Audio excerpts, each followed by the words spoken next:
मेरी गर्लफ्रेंड मुझको धमकी दे रही है कि अगर तुमने मुझसे शादी नहीं की तो मैं तुम्हारे खिलाफ़ ग्रेप्स का मुकदमा लिखवा दूंगी या फॉल्स प्रॉमिस ऑफ मैरिज का मुकदमा लिखवा दूंगी। और दोनों ही 7 साल से ऊपर की सज़ाएं हैं तो तुम तुरंत अरेस्ट हो जाओगे। तो मैं एज अ बॉयफ्रेंड तो मुझे क्या करना चाहिए कि यार मैं ऐसे सिचुएशन में ना आऊँ, या फिर मान लो कि मैं ऐसे सिचुएशन में आ गया हूँ तो मुझे क्या करना चाहिए। तो मैं बात करता हूँ उन लोगों की फ़िलहाल जो इस सिचुएशन में फ़िलहाल हैं और उनकी गर्लफ्रेंड उनको धमकी दे रही है कि भैया शादी करो नहीं तो तुम्हारे खिलाफ़ मुकदमा लिखवा दिया जाएगा। तो मैं ना आपसे सारे परमुटेशन कॉम्बिनेशन डिस्कस कर लूँगा इस वीडियो में कि आपको शादी करनी चाहिए या आपको शादी नहीं करनी चाहिए, क्योंकि देखिए अनफॉर्चुनेट सिचुएशन है, लॉज ऐसे हैं कि फंसने के चांसेस तो हैं। तो ये फ्यूचर रेफरेंस के लिए, फ्यूचर जनरेशन्स के रेफरेंस के लिए भी ये केस बहुत अच्छे से यूज़ हो सकती है ये वीडियो, ठीक है। ये सदाबहार वीडियो है, ये हमेशा मेरे यूट्यूब पर रहेगी। दो सिनेरियो हम पकड़ते हैं कि आप शादी करते हैं या आप शादी नहीं करते हैं। पहले पकड़ते हैं कि आप शादी कर लेते हैं, मान लेते हैं फॉर एग्जांपल, ठीक है। आप एक बॉयफ्रेंड है, आप अपनी गर्लफ्रेंड के साथ रिलेशन में थे, आप उसके साथ फिजिकल रिलेशनशिप्स में भी थे, बट कुछ ऐसे सिनेरियो आपकी लाइफ में बन गए हैं कि अब आप उसे शादी नहीं कर सकते हैं या नहीं करना चाहते हैं, या फिर उसके माँ बाप ऐसे हैं, कोई भी सिचुएशन हो सकती है। कई केसेस में होता है कि माँ बाप इतने बेवकूफ़ लगते हैं लोगों को लगता है कि यार ये तो पूरे बड़े सुपरफिशियल लोग हैं, इनसे शादी करूंगा तो मेरा दिमाग ख़राब हो जाएगा, तो लोग नहीं करते हैं। बट फिर यहाँ पे धमकियाँ होंगी शुरू हो जाती हैं। तो उस केस में आपको क्या करना चाहिए? आप शादी कर रहे हैं तो, सॉरी एक सेकेंड, सॉरी आई एम फम्बल्ड। मान लो आप शादी नहीं करते हैं, ठीक है, आप शादी नहीं करते हैं। तो शादी नहीं करते हैं तो आप पे दो ही मुकदमे लिखवाए जा सकते हैं, फॉल्स प्रॉमिस ऑफ मैरिज का या फिर ग्रेप्स का। अब आप पे ग्रेप का या फिर फॉल्स प्रॉमिस ऑफ मैरिज का मुकदमा लिखवा गया भैया, तो आपकी गवर्नमेंट जॉब तो गई।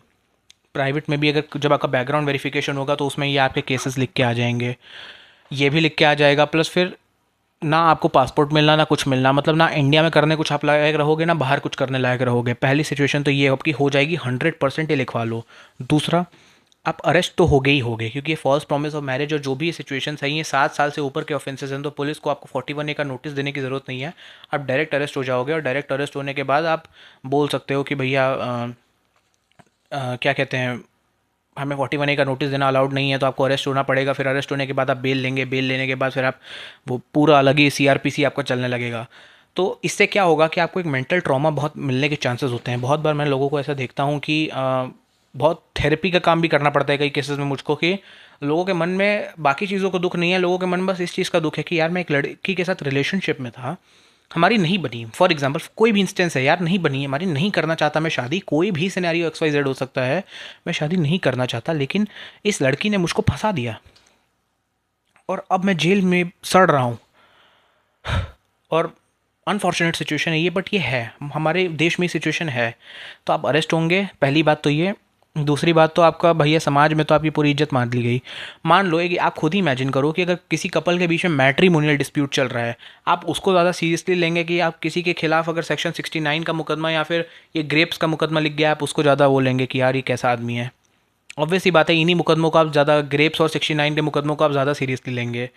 तो इसीलिए मैं बोलता हूँ लोगों को कि भाई, अगर मैं जस्टिफाई भी करूँगा अपना आंसर कि अगर आपके खिलाफ ये मुकदमा हो रहा है तो शादी कर लो।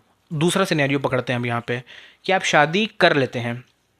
तो एक बात मुझे बताओ कि जो लड़की है जिसने आपसे मतलब शादी कर रही है, धमका के आपसे शादी कर ली कि मैं तुम पे यही केस कर दूंगी, मुझसे शादी कर लो, तो इस बात की क्या गारंटी है कि कल को अगर आपकी शादी हो जाएगी तो वो आपको नहीं डराएगी धमकाएगी? वो तभी तो आपको डरा धमका सकती है कि मेरी ये काम करो नहीं तो मैं नस काट लूँगी, ये कर लो नहीं तो मैं अपनी जान दे दूँगी, ये कर लो नहीं तो मैं तुम्हारे खिलाफ तुम्हारे ऑफिस में आके तुम चिल्ला चिल्ला के तुम्हारी बेइज्जती कर दूंगी, कुछ भी। मतलब बहुत 50 सिनेरियो है यार, 50 परमुटेशन कॉम्बिनेशन है उसमें। कोई भी धमकी आपको वो दे सकती है, दे ही सकती है ऑब्वियसली। तो अब आपको क्या करना चाहिए इस सिनेरियो में? क्योंकि देखो, जो लड़की आपको धमका दे के शादी कर सकती है वो आपके आपके परिवार वालों को भी धमकी दे सकती है, आपके माँ बाप को भी धमकी दे सकती है। हो सकता है आपकी ज़िंदगी नरक कर दे वो लड़की, आपकी मतलब one of the worst decision of life हो सकता है उस गलत लड़की से शादी करना। लेकिन आप शादी नहीं करेंगे तो आप पे ये वाले मुकदमे लिखवा जाएंगे जहाँ पे आप अरेस्ट हो जाएंगे। आपके पास यही दो सिचुएशन है, आप एक तरफ कुआं एक तरफ खाई सिचुएशन आपके पास आ चुकी है, तो अब आप क्या करें? तो अब मेरी वर्डिक्ट सुन लो यहाँ पे। मैरी दैट गर्ल, शादी कर लो उस लड़की से, ठीक है। क्यों मैं बोल रहा हूँ ये? मेरे one of the favourite YouTube creators में से एक अमीश अग्रवाल सर, उन्होंने भी एक शॉर्ट्स इस पर बनाई थी, जहाँ तक मुझे याद है, बहुत पहले मैंने देखी है, जिसमें उन्होंने बोला था कि do not marry that person. और उन्होंने क्या रीजंस दिए थे, मैं भी उससे अग्री करता हूँ। मान लो अगर आप शादी नहीं करते हैं उस लड़की से और वो आप पे ये ग्रेप्स के और सेक्शन 69 के मुकदमे आप पे लिखवा देती है, भाई फिर वो आपसे ना मेंटेनेंस नहीं मांग सकती कि मुझे मेंटेनेंस दो, मुझे घर खर्चा दो, मुझे हर महीने का खर्चा दो, मुझे इतना 50 लाख एलिमनी दो, ये दो वो दो, वो सब आपसे नहीं मांग सकती वो। पहली चीज़ तो ये। आपके घर में रहने का राइट नहीं मांग सकती वो आपसे। जैसे जो वाइफ होती हैं उनको रेजिडेंस ऑर्डर भी मिलता है कोर्ट से कि आप चाहें तो इस घर में आके रह सकती हैं, बट यहाँ पे वो सिनेरियो भी नहीं होगा आपके साथ, ठीक है। अब भाई वो मुकदमा आपका चल रहा है, बट वो आपके घर में आके नहीं रह सकती। हो सकता है आप ही के घर में आपसे आपको ही निकाल के वो नहीं रह सकती। ये सिनेरियो हस्बैंड वाइफ के केसेस में होता है, यहाँ पर नहीं होगा आपके साथ, ठीक है। तो इन सिचुएशन से तो आप बच जाओगे। लेकिन एक एक्सपेक्ट और है जो मैं चाहता हूँ कि लोग इस चीज़ को डिस्कवर करें। अगर आप पे ग्रेप का या फिर सेक्शन 69 का मुकदमा गया, आपका करियर बर्बाद है।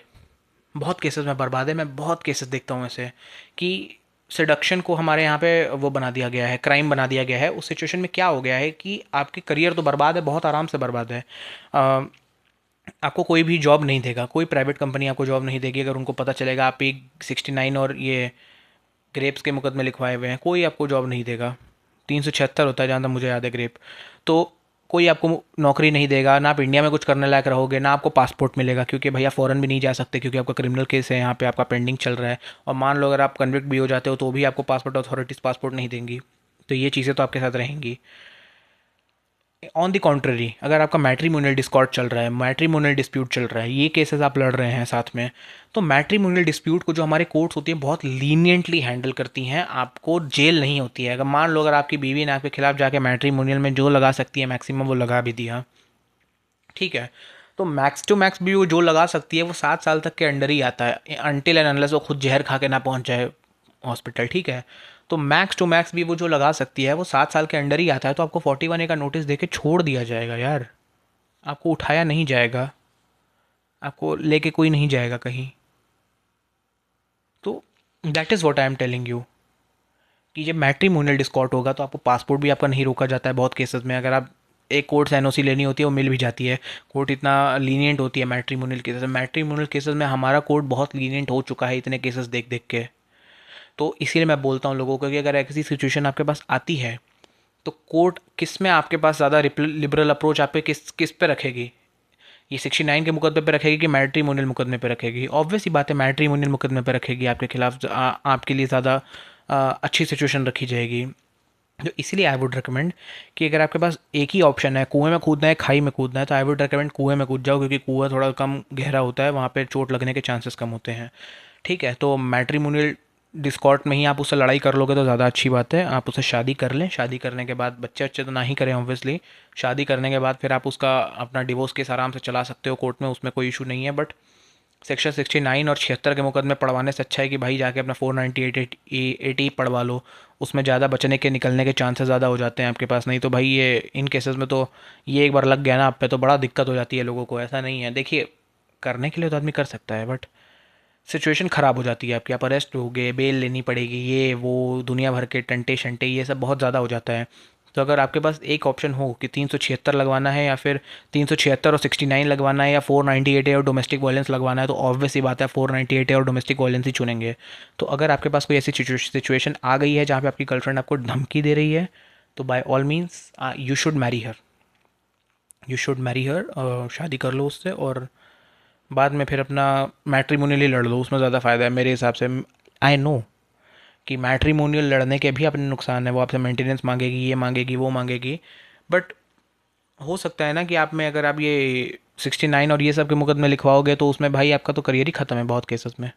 बहुत केसेस में आपका करियर ख़त्म है। और जो हमारे की कोर्ट्स में आपको एक ये भी बात बताता हूँ, बोलते हैं कि भैया हमने तो जेनुअनली उसके साथ रिलेशनशिप नहीं बनाया या जेनुअनली ऐसा कुछ नहीं किया है, तो कोर्ट तो मुझे अक्विटल दे देगी। अक्विटल यानी मुझे छोड़ देगी। तो मैं आपको ये भी एक बात बताता हूँ कि हमारे यहाँ के कोर्ट्स की ना एक बड़ी गंदी आदत है। वो ये नहीं लिखते हैं कोर्ट में कि हम इन्हें ऑनरेबल डिस्चार्ज दे रहे हैं। ऑनरेबल डिस्चार्ज यानी बाइज्जत बरी कर रहे हैं। हमारे यहाँ पे ये लिखा जाता है सबूतों के अभाव में छोड़ रहे हैं। क्या कहते हैं, बियॉन्ड रीजनेबल डाउट नहीं प्रूव कर पाए इसलिए हम इनको छोड़ रहे हैं। यानी कल को फ्यूचर में आपका केस फिर खोल सकते हैं वो बियॉन्ड रीजनेबल डाउट हमारे यहाँ की कोर्ट्स एक्विट करती ही नहीं है, and that is the unfortunate situation. तो अगर वो आपको एक्विटल कर भी देंगे ना तो भी कंपनीज ये बोलेंगे कि तुमको ऑनरेबल डिस्चार्ज नहीं मिला है। तो it's a nightmare, it's a complete nightmare. इसलिए मैं बार बार लोगों को बोल रहा हूँ। प्लस मेरे पास बहुत ही मुकदमे आ गए हैं अचानक से, तो I am just consulting people so much. तो मैंने कहा कि भैया ये वीडियो देख लेना आपसे, ठीक है। If anybody needs any certain guidelines regarding कि मुझे कैसे क्या करना चाहिए, बहुत सारी इसमें और भी चीज़ें होती है, तो they can you can call me on my phone number. मेरा फ़ोन नंबर इंस्टाग्राम और फेसबुक पर पड़ा है, जाओ जाके वहाँ से ले लो और मुझे व्हाट्सएप पे मैसेज कर देना। और प्लीज़ मेरे चैनल को लाइक करो, मेरे चैनल को सब्सक्राइब करो। आपके जो भी डाउट्स हैं आप मुझसे कमेंट में पूछ सकते हैं, मैं उसका रिप्लाई कर दूंगा। और तब तक के लिए मैं चलता हूँ। मेरा नाम है Yash Pandey. Thank you so much.